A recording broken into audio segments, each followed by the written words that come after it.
In exploring 1 Thessalonians chapter 2 verse 5, we delve into a crucial aspect of Christian ministry and personal integrity.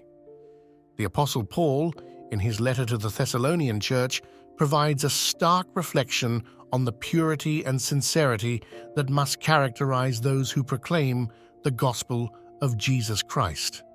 The verse states, "For neither at any time did we use flattering words, as you know, nor a cloak for covetousness. God is witness."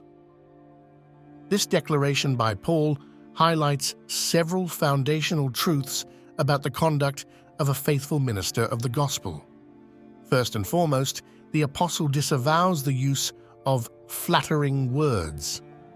Flattery, in this context, refers to manipulative speech intended to gain favor or advantage. It's a tool often employed to appeal to the vanity and egos of others. However, Paul insists that his approach to ministry was devoid of such tactics. The significance of this assertion lies in its emphasis on authenticity and transparency in the proclamation of the gospel. Flattery would corrupt the pure motive of sharing the truth of Christ and instead turn ministry into a means of personal gain or popularity. Further, Paul addresses the issue of covetousness, asserting that his ministry was never a cloak for covetousness. Covetousness here represents a greedy desire for more, whether it be money, power, or any form of gain at the expense of truth and integrity.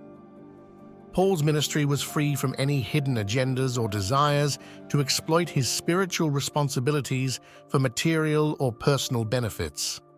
His mention of God as a witness to this fact underscores the seriousness with which he views this declaration.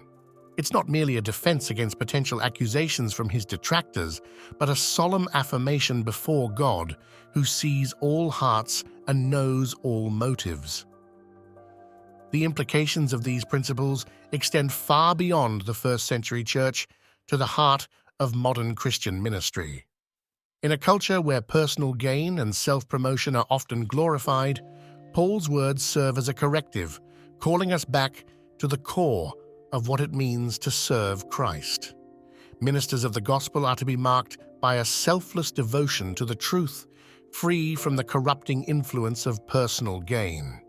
This does not only pertain to financial integrity, but encompasses all forms of personal aggrandizement, including the subtle temptations of building one's platform or brand at the expense of gospel fidelity.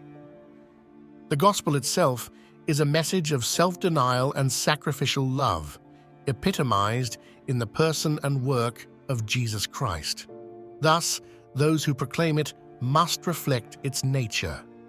This reflection involves more than avoiding overt sins. It demands a heart posture that renounces subtle compromises.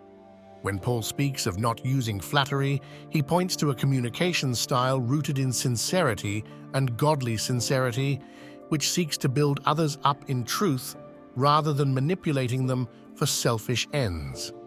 Moreover, the modern application of Paul's teachings calls for a vigilant self-assessment of our motives in ministry.